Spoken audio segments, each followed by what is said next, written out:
All right, boys and girls, we are back with another edition of the Federalist Radio Hour. I'm your host, Ben Domenech. You can email us, as always, at radio@federalist.com. I'm happy to be joined today by the co-host of The Fifth Column, someone who does all sorts of amazing things at Freethink, Kmele Foster, who you can follow on Twitter at Kmele. Kmele, thanks so much for taking the time to join us today. Ben, thank you for inviting me. Strange days. I'm delighted to spend some time with a friend. It is very strange days indeed. Here's my first question for you, because it's something that a friend posed to me this morning. I had pointed out that it seems like the protests that we've been paying so much attention to have been taken over by a lot of white chicks. And I said this in response to these images from Minneapolis, St. Paul, where there were all these white chicks who were like kicking the statue of Columbus that they had knocked down. And his response was, "Is it wrong for me to go out to the protests just to see if I could pick somebody up?" What do you say to that question, Kmele? Oh, love wins is what I say to that question. I don't know if I want to pick up someone who's out there tearing down. You might have to have a little bit more of a European attitude towards body hair, especially not in the midst of a pandemic. You know what I mean? Which is the other thing that is continually neglected. But it's worth reminding people, apparently we're not supposed to be getting together in large crowds, packed together for long periods of times, gyrating wildly, gesticulating, sweating profusely in the hot sun, pulling down our masks so that we can yell. I don't know. I don't know if you saw that Mark Diamond YouTube video, but he says, it turns out that the coronavirus is entirely dependent on which events he likes versus the ones that he doesn't. So, yeah. Provided you have the right politics. This is important. It's very important. Across the country, we've seen these events play out to varying degrees of violence, of rioting and looting. And I think that for people who are observing this, they're caught between these different attitudes. There was a piece in the Washington Post yesterday, for instance, quoting a couple of white women from Minnesota who were saying they were disconcerted, they were disagreeing about burning down the Target and how they should feel about that. Right. In the context of things. From my perspective, that's one aspect of this, but it takes on a new character when you see these statues being destroyed, pulled down in kind of Middle Eastern fashion. The kind of vandalism that's being done against statues of people like William McKinley and Abraham Lincoln, Churchill, of abolitionists in various places, including Black Union soldiers in some instances. I saw that, yeah. How are we supposed to respond to this level of historical ignorance with any kind of corrective when the mob is just looking for something to attack and ruin? I mean, that is the most severe challenge here.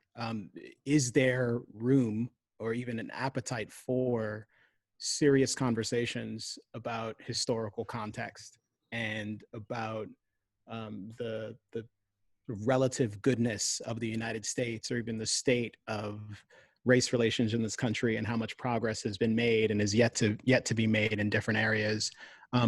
It's, for the most part, frequently seems as though the only thing that people want is conformity. The only thing they want is consent, assent to their particular framing of history and their particular perspective on where things stand. And the mere fact that you are offended by something is apparently substance enough in most conversations, which is deeply, deeply frustrating to me. I'm someone who finds myself, for years I've advocated for criminal justice reform. It's something that I think is absolutely important. I think having law enforcement be more transparent is something that is very important, and accountability is critical there. I also think that bounding all of that up in a conversation about race broadly and disparities in particular is a mistake. I think that it obscures some of the things that are important, and it presumes a great many things that we simply can't know or haven't proved in many cases. And it gets us to the rather unusual circumstance we find ourselves in, where Black Lives Matter has this campaign which is ostensibly about criminal justice reform, but turns out to be about everything else as well, and adopts all kinds of rather strange objectives, which people can't really disentangle, or at least they can't figure out what it means, like defund the police / abolish the police, which apparently means everything up to and including no police at all anywhere, or modest reforms to how the police operate and hiring armies of social workers and traffic cop maids who don't have guns, but apparently still have the full authority of the state to do all kinds of things in your personal life. So, it's different because they don't have guns. That's fair. But they're still backed up by men and women with guns, which ultimately is where they derive their power. So, these are interesting conversations to have, a lot of them, but it is all rather convoluted at the moment.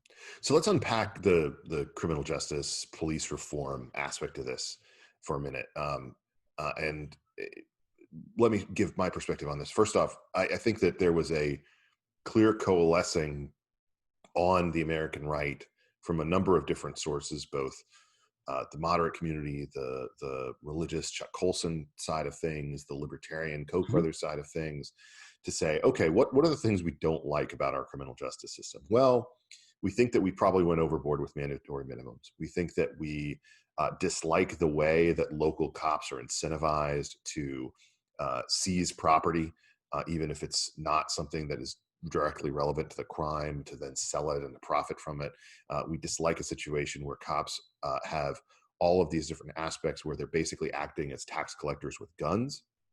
We feel like we should have overall prison reforms, and there are disagreements within that, but that we want to change that system in different ways. We think that police unions are too powerful, that cops are too protected when they do something that's really egregiously bad. And as we saw in the wake of the Eric Garner death and everything like that. And we also think that police are generally over-militarized, that whole post 9/11 program where they were getting Humvees and grenade launchers sent out to all types of mid-size and small communities, that just doesn't make sense. Yeah. Those to me seem to be broadly agreed upon by pretty much everybody except, the Jeff Sessions of the world. And you saw some steps forward with that within the context of the Trump administration with the First Step Act and things like that. So he likes to do these one shot kind of executive order and pardonings and things like that because it makes him feel powerful. But those really don't change anything with the system. So if anything, I would point to this as being an area where there was broad agreement. Apparently that isn't the case, because the left in this sense is pulling toward a disbanding, a defunding of the police, that as much as the media would like to spin it as being some kind of reasonable reform, doesn't really look like that's what they're demanding. It looks like they're demanding something that's far different. I mean, Joe Biden has technically rejected it. The Daily Beast tried to spin him as accepting it last night with Trevor Noah, but that's not going to pass muster with anybody who paid attention to the interview. He's been calling for $300 million for more police. That's right. And engaging in a couple of different like pro social worker, type reforms, but certainly not defunding. How did the left turn this defund, disband thing into something that has as much oxygen as it seems to, where it's not clearly the majority of the left, but it's loud enough that everybody's repeating it and they're hashtagging it, and they're unironically saying that podcasters can solve murder mysteries better than the police. I'm not kidding. I thought these people were joking, and then I started looking at them and they were making these long threads of arguments about why the podcasters were better. How did we get to that point, Kmele? I mean, were we ignoring like this radicalism that was happening on an issue where it seemed like there was some kind of forming consensus? I mean, this is happening in very real time, and it is happening extremely quickly. The entire socio-political climate of the United States has seemed to have sort of stopped on a dime and then pivoted almost 360 degrees in a way that just makes anyone's head spin. Maybe it's 180 degrees, but in either case, it is very disorienting, and I am still grappling with it. You go 360 degrees and end up right back at 1968. Exactly. But I'm still trying to figure out what happened myself. I'm not entirely sure. I find I think there's a lot of interesting stuff that we can talk about related to this. The way social media has been leveraged to amplify the voices of folks who are, in large part, it seems to me, at the margins of what mainstream progressive left thought is on these issues. Of course, most people on the left are concerned about criminal justice reform. Of course, most people on the left are concerned about over incarceration and all these other things. Most people on the left are not clamoring for defunding the police. And the way that became the centerpiece of the Black Lives Matter campaign is, I don't know. It's a bit of a mystery to me. I think there's a lot that ought to be written about the moment that we find ourselves in eventually. A lot of contemplation that really needs to go into it so that we can better appreciate just how a mass movement like this can be ignited and can really take off. I mean, the speed with which we went from outrage demonstrations in one part of the country to demonstrations and occasionally violent riots in pretty much everywhere in the country that you can imagine, to now massive legislative proposals to achieve a range of different objectives that ought to satisfy some people in these protests. I don't know that I've ever seen anything like this before, just in terms of the speed. So, but the problem that I have with it is that it always seems so divorced from the actual event that happened, in the sense that, what did Christopher Columbus do to George Floyd? Right. You know, what did the target do to George Floyd? Yeah. You know, yeah. and in the instance of this legislation, what will it do to prevent a future George Floyd? Well, I mean, you could say you can, ban chokeholds, but, in this instance, I think, especially given, the more we know about the context of this and everything that went on with it, it seems both tragic. It seems like police brutality to me. Mm-hmm. I don't think that you can actually make a strong case that it's race-based, because even though it's a white cop and even though it's a black victim, in this instance, these two people knew each other. They had previous history. Like, you swap the races of this situation and it plays out, and to me, it still seems like police brutality and not a race-based situation. Now, maybe that's an oversimplification, but as opposed to the Ahmaud Arbery situation, which, as we learned more about the people involved and things that they had said and some of the other things, I think you can have an argument about that. This, to me, seems like this is brutal no matter what the race is involved, and it doesn't look like racism motivation to me. Right. Yeah, you don't need racism to get your blood boiling when you think about this, or when you see, the video. And I still, to this day, have not watched the entire thing, only the pieces. I'll tell you this. I know you haven't watched the whole thing. Mm-hmm. I will tell you, I haven't been able to watch the whole thing because I get so disgusted. Mm-hmm. At a certain point in it, I have to turn it off. Mm-hmm. And it makes me infuriated. And you may recall the images from North Charleston several years ago where a guy was stopped, he was tased, he was running from an officer, and then he was shot. Yeah. That happened right by Park Circle, which is where I played Little League when I was growing up. And that video is one of the first times that I've ever felt just like sick to my stomach, watching a place that I knew as a place to play and to see my friends, have something horrible like this associated with it. Sure. And to me, I think that, when you're in any approximation to these events, you have to feel disgusted. And most people did feel disgusted. But then we went from a moment of unity, I think, in demanding reaction and justice and prosecution appropriately, to one of total division. Mm-hmm. How do we find our way out of that? How do we not let the extremes take over this argument? Yeah. I mean, it does seem to me, at least there, I feel like I have a better sense of what's going on, because we've seen that film a number of times before, where once something like this happens, the narrative about the role of race, and the presumed role of race, I should say, almost immediately takes hold. And very quickly, the facts of the case, the particular circumstances, and even the broader, narrow political context anyways, in this case, criminal justice reform, perhaps how you respond to nonviolent people who are perhaps breaking a law, whether or not they need to be taken into custody, how you take them into custody. Those narrower conversations get lost in a much broader, more meta conversation about race in America and the life of all Black people in America and the experience of Black people in America, which, to put it bluntly and succinctly, is just awful. It's hell, apparently. Americans are, and very quickly you get to rather hysterical and completely indefensible claims about what it's like to be Black in America and just how vulnerable the Black person is in America. You hear Cory Booker and Joe Biden describe it, simply to be Black in America is to be in jeopardy of being murdered regularly.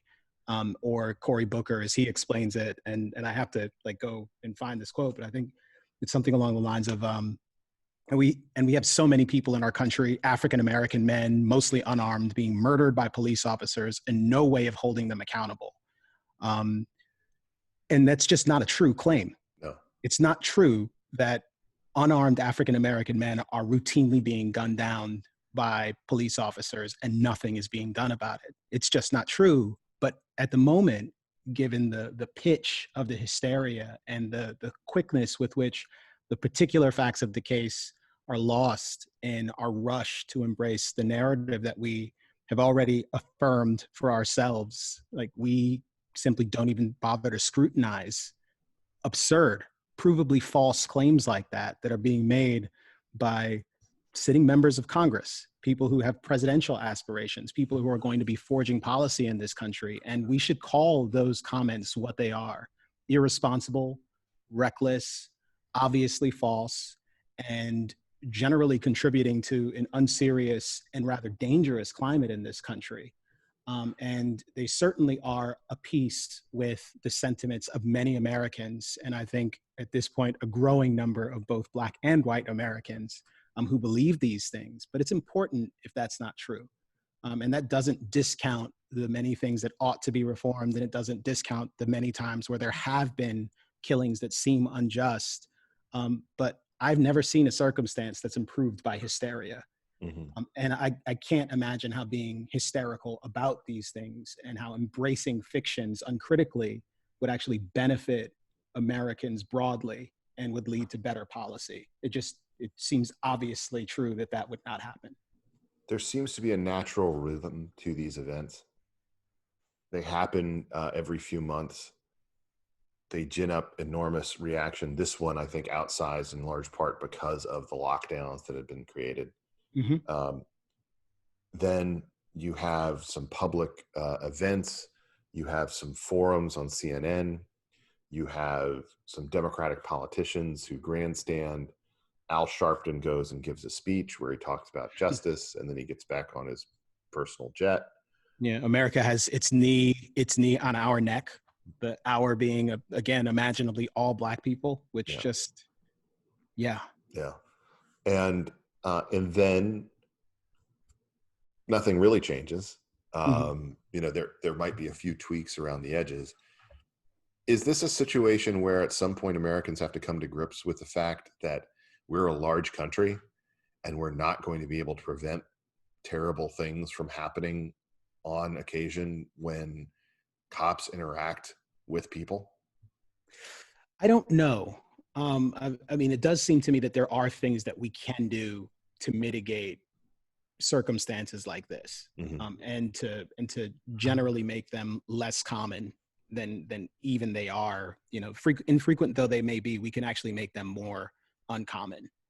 I do think that there is a broader conversation that ought to be had about the way policing happens, about the range of things that we've criminalized. I think very good points have been made not for the first time in recent weeks, about the role of police in, helping people who are mentally ill, in traffic enforcement, in areas like that. To the extent you can limit the number of interactions between armed agents of the state and citizens who are going about their daily lives and run afoul of the law in some minor way, that's a good thing, and we should probably do that. Yeah, Because so it let's just talk makes about sense. that for a minute. So obviously, there's the connection with the Garner thing where he was selling loose cigarettes. Mhm. Now, in this case, it's about a $20 counterfeit bill. Right. As it happens, yesterday, along with all these different cancellations of quote unquote good depictions of cops on TV, Mm-hmm. which includes cops, and apparently, according to the New York Times, includes Paw Patrol. Yes, Not I sure saw if you've shown that to your youngster yet, that. but one of the victims of this was Live PD. Mm. Have you ever watched Live PD? I've seen a little bit of it. This is a Netflix animated show, right? No. It's Live PD is Dan Abrams' show. It's on Mm. A&E, and it is. I would describe it as like soft core cops, in the sense that like it's more funny than it is like, I mean, sometimes you run into a dangerous situation, but like you don't have that intensity. Okay. These are less bad boys than they are drunk and stupid boys, and they have like, I mean, one of the first things you'll find if you look on YouTube for it is like the best of Live PD Florida. And it's just as hilarious as you might think it is. Where Yeah. there are situations where they stop trying to even transcribe what people are saying, and it's just unintelligible. At the as it happens, because they announced they were canceling it, I was feeling a bit of loss in my viewing experience. So I fired up YouTube and just put it on in the background. I was doing some work last night, and it came up to of all things, a counterfeiting situation. Mm. And it was a female cop, and she said, "We've been called into this strip club because there's this guy, and they say that he's throwing out counterfeit money." Monster. Yes, total monster. They're just trying to get through school. Denying single mothers with just trying to get through school Unbelievable. everything that they need. And by the way, the guy seems like a douche when they run across him. Of course, he's I'm a white sure. guy, white kid, and That's racist, Ben. yeah, and he's gone from one strip club to another strip club. And the problem is, like, the stripper at the previous one complained, basically, because she got back and she realized what had happened. Yeah. And so they interrogate him. He gives them a bad social. They immediately handcuff him, and he's a little belligerent, but he's not really physically belligerent, even though he's a little bigger than the female cop. He gets thrown in the back. They take him over. They have the other stripper identify him. Turns out he hadn't just like thrown bad money. He had also robbed from her, because apparently she had asked him for change for something, and he had like swapped. Ooh. Yes. So she says, "Do you have to keep that $13 in evidence or something?" And they're like, "Yeah, sorry." Anyway, and the whole interaction, I mean, they're treating him like a drunk idiot. And I've read through the whole George Floyd situation. I've gone through like what played out there. I still don't know why they needed 4 cops on this guy. Mm-hmm. I mean, like, it just seems like this guy is intoxicated. He doesn't know what he's done. He's passed a single $20 bill, as opposed to like more than they make a point of saying this guy's passed more than $100 worth of fake money at these strip clubs. Again, monster. And it just, like, that whole comparing those interactions where it's like, this required 2 cops. They handled it very quickly and efficiently. And granted, this is TV, so they edit things, but the Floyd situation, it's like, why does this demand this much of a response? Yeah. For someone who didn't have anything outstanding, who was clearly, out of sorts, who had passed a bad bill, but hadn't done anything that was, super egregious. Literally, he had paid $20 to buy cigarettes. Yeah. It's hard to say. I mean, if I were to play devil's advocate and do some steel manning here, Yeah. perhaps from the standpoint of law enforcement. If you have overwhelming force, then the need to use sort of violent force to take him into custody probably doesn't ever become an issue because you've got numbers. It could be that you're in a particular area where residents are less than kind to police officers, or there's at least a lot of hostility towards them, in which case, again, you maybe move in groups in circumstances like that. It could be this is what residents are demanding, which is another aspect of this conversation that folks generally try not to engage with, or at least ignore conveniently. That oftentimes the reason why there's more policing in particular communities is because particular communities insist on it. They want more cops there because they deal with higher rates of crime, and they want what most of us have, which is a community where you not only feel safe, but when you walk around, it looks safe. You know, there isn't the sketchy guy on the corner doing various things because they're, you know, either he's not around or you've got a sizable enough police presence that they're able to ask people, hopefully politely, to move along. Now, again, these aren't my perspectives, just playing devil's advocate here. It's possible to imagine a circumstance where, you know, maybe you have that many cops and it's justifiable. In either case, there's a conversation to be had, and it's hardly straightforward. And it's certainly not useful to take a conversation like that, the one that we're beginning to have, about what you might do to better solve situations like this, which will definitely happen again. They will. Yes. Injecting that conversation, or at least overshadowing that whole conversation with the phrase white supremacy, and saying that structural racism, you know, you just exploded the whole thing. The possibility that we might have a serious conversation about this almost certainly just went right out the window, and we're having a totally different conversation, and celebrities are confessing their whiteness and apologizing for it and insisting that they will never again participate in bad jokes, or I don't know, whatever else they're going to do to save me from something. It just, I don't see how that's generally helpful in the specific context in which people would actually care about something like this.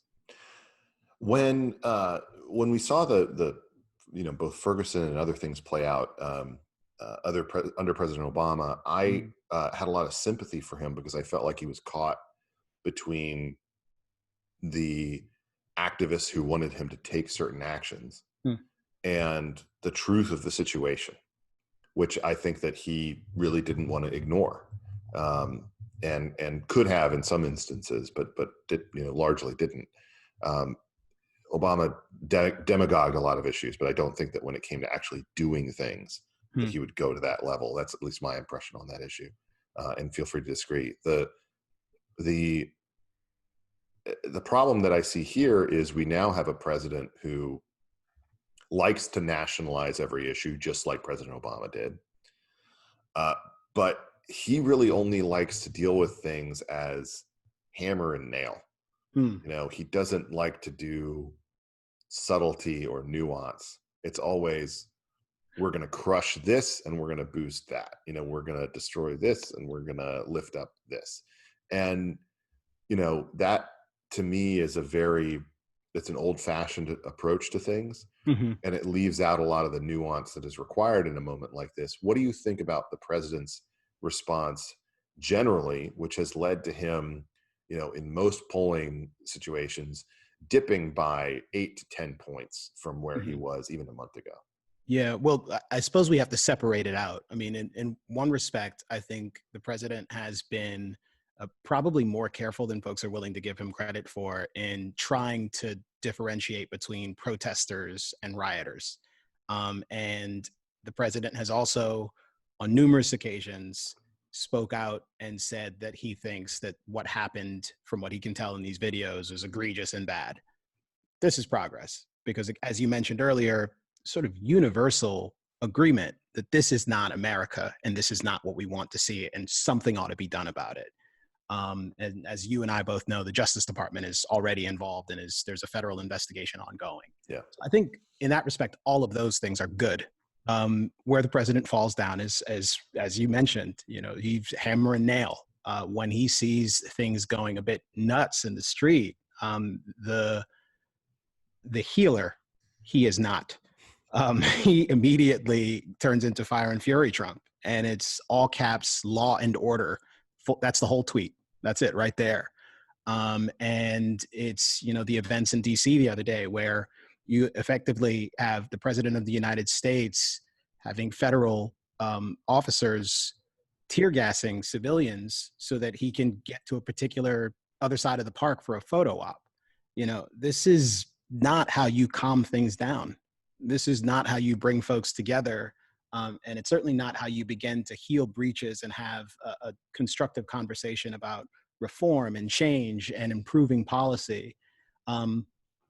That being said, I wonder about even the Democratic response. And Democrats have this massive criminal justice reform proposal, one that almost seems in some respects as if it's designed to fail, because there's so much going on there, many things that they know that the White House is unlikely to do, that one wonders if, as I believe Justin Amash has pointed out, it might not be better to have a piecemeal approach here and to focus on the things that you can get done together, or at least to try and build a bipartisan piece of legislation, given the fact that there's so much uniform agreement here about the need to actually implement some sort of change. And again, unfortunately, that sort of effort simply is not going to be led by this White House. They don't seem up to that task.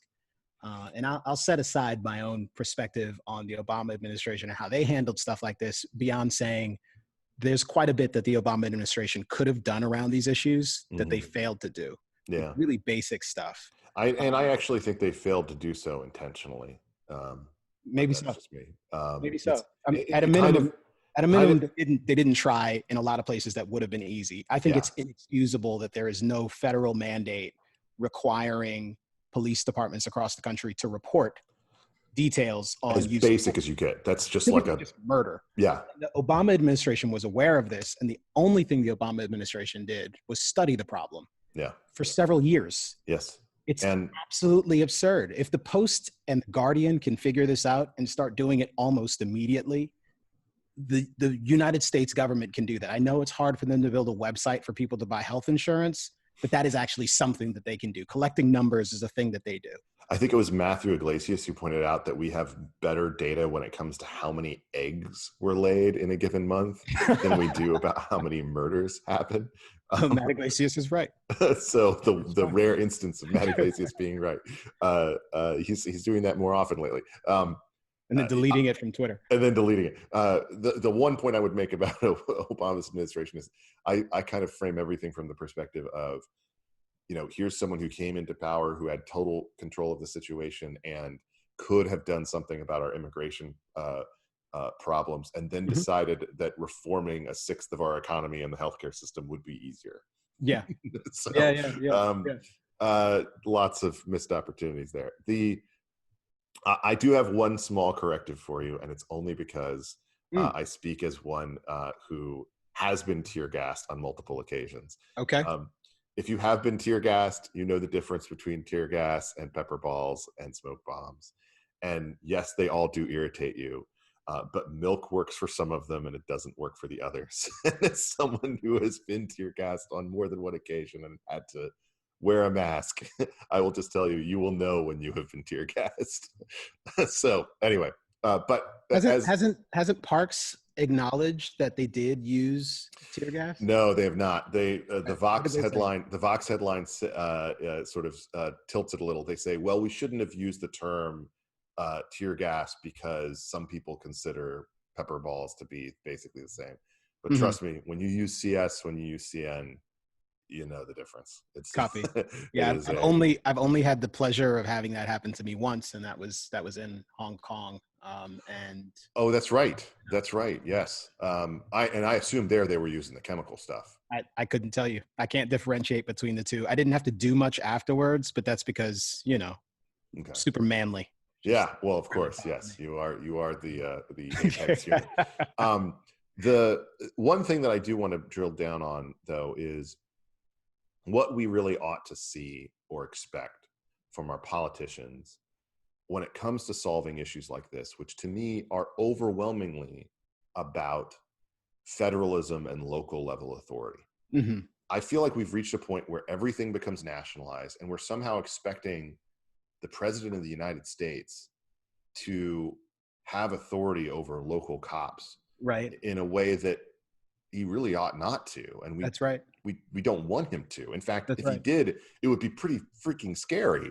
Um, no matter who the president is. Yeah. And to me, that's kind of this lost level of historical awareness that we have about, and it propped up a little bit during the lockdowns where, first the president, comes out and like is demanding things of governors and then threatening them. And Hmm. then also at the same time saying, well, they, the responsibility's on them. It was kind of this back and forth. Right. And you had journalists, members of the media playing it both ways, where it was Hmm. like, oh, well, the president won't take responsibility for this Right. Right. situation that's playing in a state. And He won't. He also, won't shut down all of the states. exactly.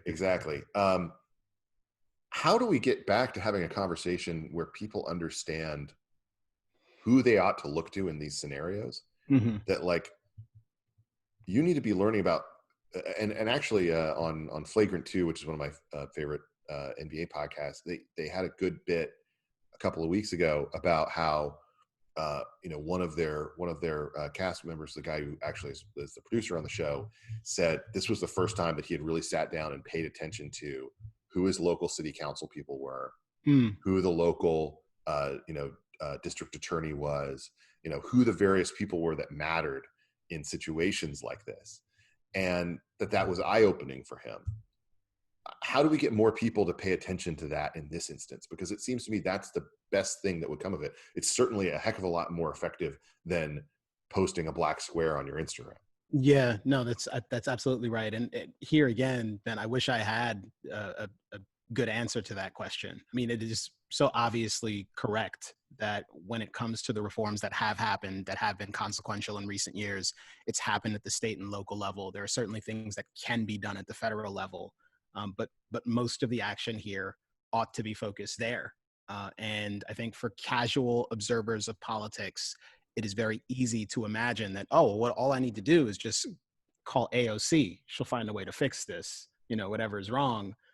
But no, it really does boil down to the local level. And interestingly, in much the same way that the local government will find, or the federal government isn't actually responsible for what happens close to home, even your local government will find that there are certain requirements at the state level, or certain decisions that have been made at the state level that filter all the way down to your various local governments who are responsible for paying for police forces.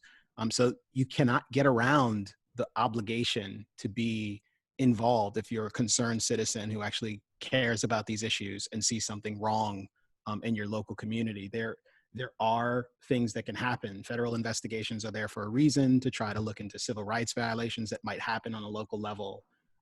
But that's sort of a worst case scenario, on a regular basis, figuring out how communities and police departments can work together better, and figuring out what reforms will make the most sense for your community is something that voters are going to have to do for themselves. And I do suspect some of that work will happen. I think people are appropriately more aware of these issues. I think, unfortunately, it's come along with this particular focus on identitarianism and Yeah. this perverse conversation about the role of race in America. And unfortunately, it seems a determination to just be essentialist about absolutely everything, about my presumed inherent limitations or defects, which are of course not my fault. They're America and racism, and your presumed inherent privilege, which of course your actual lived experience doesn't matter. only our physical appearance. And something is just wildly out of whack when people begin to think something like that is progress, that So thinking about one another in those terms is progress. It's not. let's talk about that for a moment. There is I think I've heard the term, Maoist and cultural revolution more in the last couple of weeks than I have probably in the past couple of years. Me too. It's And, deeply unsettling. and it's very unsettling because it's Yeah. coming from smart people, Mm-hmm. and people who I think probably understand what they're talking about and believe that they're right. How do we respond to this moment that seems to be engaged in all these different exercises that remind you of the Chinese Cultural Revolution, not just the struggle sessions, Mm-hmm. not just the censorship, but the canceling of various people, Yeah. the requirement that they listen to their misdeeds and they describe themselves as being in a moment of learning about what they have done wrong, how they have Mm-hmm. sinned against the community, these ongoing apologies that they're expected to make. And certainly it's found its fastest home in media and in academia. But basically with every few hours, we're getting news about someone getting fired or having to quit. Whether it's a media job or an academic job. The latest this morning is the leadership of the Poetry Foundation in Chicago. The head of the Wing, the the head of Refinery 29, the head of Bon Appetit, the head of obviously the New York Times editorial page, a head editor at the Philly Inquirer, on and on and on, and we I think can expect that this is the beginning and not the end of these cancellations, and that it's going to stretch beyond all of this into the corporate sphere where normal people are working who never thought of themselves as being subject to the same scrutiny as Yeah. media figures.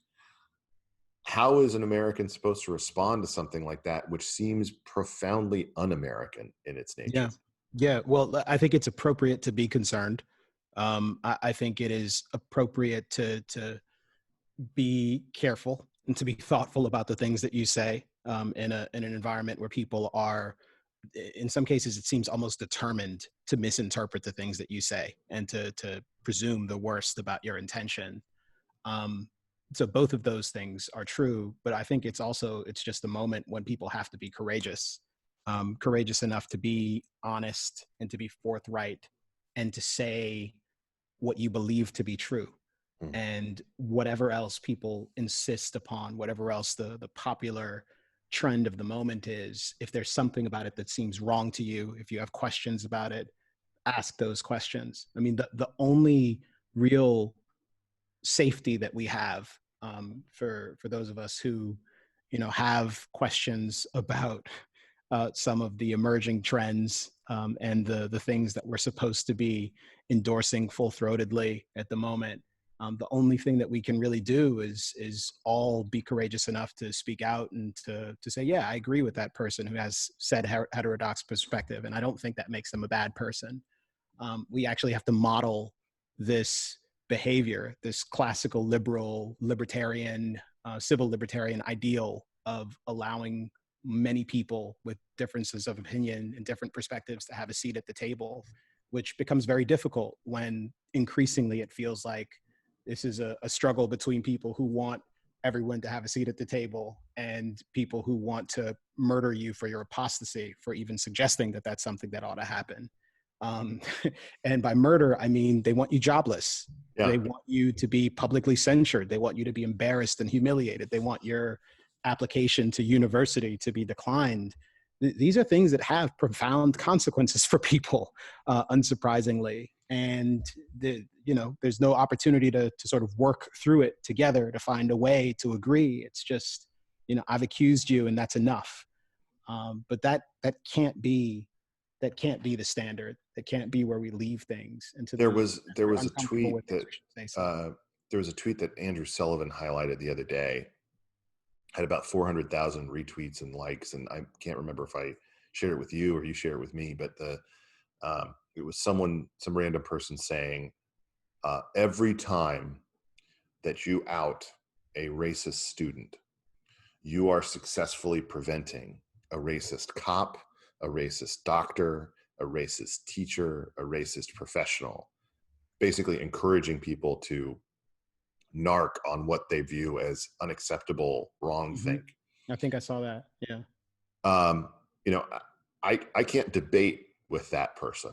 I mean, I can tell them they're wrong and I can try to make a case for why they're wrong, but I just don't think there's a point in trying to debate that with someone who views their role as basically I'm here to be the I'm here to be the most insistent Karen within the American neo-Marxist movement, and and I just don't think that that's productive, any more than. I mean, maybe I could have a conversation with some of these people who are knocking down statues, but I don't think most of them would You think so? listen. I Um, I think it's appropriate to keep talking though, yeah, and I think to try and do it in contexts in which they might actually hear it and where we might actually be able to potentially have a conversation. I think the thing that bothers me most recently is that the only voices that I see or that I encounter in a lot of mainstream publications are people who are endorsing the new wave. yeah, There's almost no one who's willing to push back against these miserable and quite frankly just not particularly smart arguments that mhm, there should only be zero sum thinking about history, that any American founder who participated in slavery is unsalvageable and their monuments should be torn down. They should level them.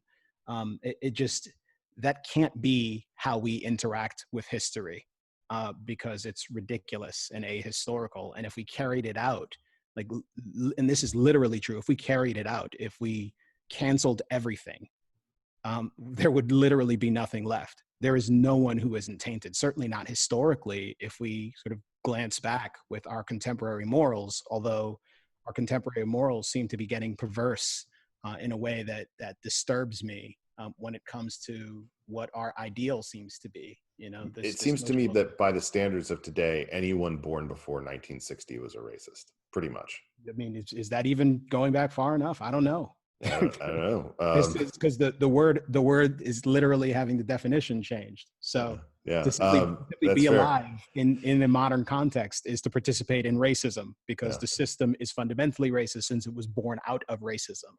It's goofy. It's inescapable. You're effectively defining racism down so far that anything can be racism. And again, once you reach that point, it's the concept becomes somewhat meaningless. Unfortunately, it hasn't lost any of its force once deployed. Are you someone who collects physical media for the movies that you really like? No, but mostly because I don't have the space, but I do have hard drives full of stuff that I like, including famously banned films that are notoriously racist, which I probably shouldn't get into now because it'll just get me in trouble. Well, just in the wake of Gone with the Wind Yeah. being pulled from HBO Max, I had all these people reaching out and saying, oh, it's already sold out from Amazon. All these, it obviously shot up to #1 in terms of their DVD sales that day, and I had all these different people saying, oh, we gotta figure out which things are going to get canceled next. And I said, well, make sure you have your copy of Tropic Thunder. Um, and I said, and leave, leave it alone. I've already got my copy of Blazing Saddles, so I'm okay. But it is one of these situations where I do really think we're going to see a kind of corporate censorship that, just given the power of these Silicon Valley tech companies, and particularly Amazon, is going to be Mhm. far more all-encompassing than it used to be. Yeah, Are you worried about that? I do worry about it. I just think that. Absolutely. Go ahead. It's that for most of these corporate citizens, they tend to be extremely conservative, and they seem to be prone to mistaking a large Twitter mob for a serious social consensus. And I think it's an error. There are lots of people who I suspect probably ought not to have, or probably would not have gotten involved in sort of the current ongoing political debates, but for the fact that they felt like they had to. They didn't have a choice but to get involved because people would have been mad at them online.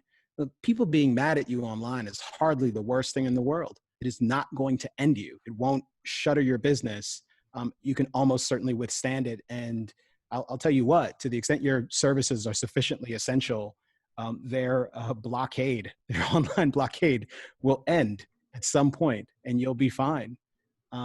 But yeah, unfortunately, I think all of us are perhaps a little susceptible to that, and it's having a pretty profound impact on our politics. And now I'm letting you in on a little bit of my own developing thoughts on what may have just happened, and what we may need to do to try and avoid it happening again. And what is that? What does that look like? Well, I'd hope that it's developing a better sensibility about just what it means when something is starting to percolate on the interwebs, and what it means when there is a developing story or developing narrative, that hasn't been fully vetted just yet. To the extent we can start to engage with facts and with narratives and with social causes, with a little bit of patience and a little bit of thoughtfulness, and to say, well, this is still somewhat preliminary. It's fine for me to reserve judgment and to think about this a bit more. Um, if we can do that, I think we will find ourselves not in a position where we're being whipsawed by every new sort of social craze, every new political outrage, and we can be a bit more robust against that kind of danger, because I do think there's a real danger in having a political, and again even a social cultural environment that is just so frenetic, Yeah. as this one really does seem to be, in ways that I think makes people appropriately nervous. Let's go out on this. There's a tension here that I think illustrates how important the culture is to our conversation today. That for far too long, people who were on the right of center were devoted to, making the case for free trade or lower taxes, toward, fiscal conservatism generally, toward, a powerful American presence abroad, but largely ignored the culture, and Mhm. let the left, the radical left, march through a lot of these institutions. It's almost like they assumed that the left would always be liberal, in a Mhm. sense, that it would be Bill Maher or Christopher Hitchens or Andrew Sullivan or something like that, as opposed to people who really do want to, tear down these statues and turn them into dust, who have no appreciation for history or respect for anything like that. I feel like this is a wake up moment, but I'm worried, and I think a lot of people are, that it's coming too late for any kind of ability to stop it. Should we have some hope, or is this just going to be a really difficult ride to get through, and we have to hope for the other side of it, the inevitable backlash where, as with any culture war in American history, it swings in one direction and then the pendulum swings back. Well, yeah, I mean, the biggest challenge, I don't know. I'm an optimist, so I'm always hopeful. But the biggest challenge, it seems to me, is that on the one side, there feels like there's a bit more cohesion, but it may not. There may not be nearly as much cohesion as people imagine. We may see how things play out there, but it feels like there's a bit more cohesion on the left. The situation on the right, however, it's far more complicated. It's not obvious to me that most of the people on the right like have this sort of sensibilities that you were just describing, and certainly not obvious to me that conservatives, generally speaking, like have those kind of dispositional convictions anymore, that Mhm. they're devoted to free trade and that they're devoted to all these other principles. It's quite a bit more complicated these days, and the rise of populism and the rise of a more I don't just trying to be direct, but a more sort of guttural nativism, or nationalism actually is the word I'm looking for there, not nativism. Um, that that is a very real thing, and it does feel like sort of the true friend of classical liberal sensibilities is harder and harder to find. And from a cultural standpoint, I do think it matters. I do think it matters that those sensibilities don't really have any sort of representation in the mainstream culture and in sort of various social circles. I have hope that that's something that will change, because I think there are quite a few attributes of the new cultural movement that are going to be grating for people, that are not going to feel nice. And once a sufficient number of people get canceled and start to feel uncomfortable, it's quite possible that they will start looking for a new way. And I only hope that there are people out there who are talking about the virtues of actually wanting to live in a pluralistic society, and trying to embody those values and being willing to talk to people and exchange ideas, and to believe that we have the capacity to build great things together, by having a government and a society that's mostly about preserving our rights and not guaranteeing equality of outcomes. Mhm. You know, they never stop at the statues, Camille. The statues come first, but then they get to eventually to the people who honored the Yeah, statues. that That's too. the way it always That works. too. Yeah. Kmele Foster at Freethink and at the Fifth Column. You can follow them on Twitter at We the Fifth and him at Kmele. Thanks so much for taking the time to join me today. Thank you, Ben. I'm Ben Domenech. You've been listening to another edition of the Federalist Radio Hour. We'll be back soon with more. Until then, be lovers of freedom and anxious for the fray.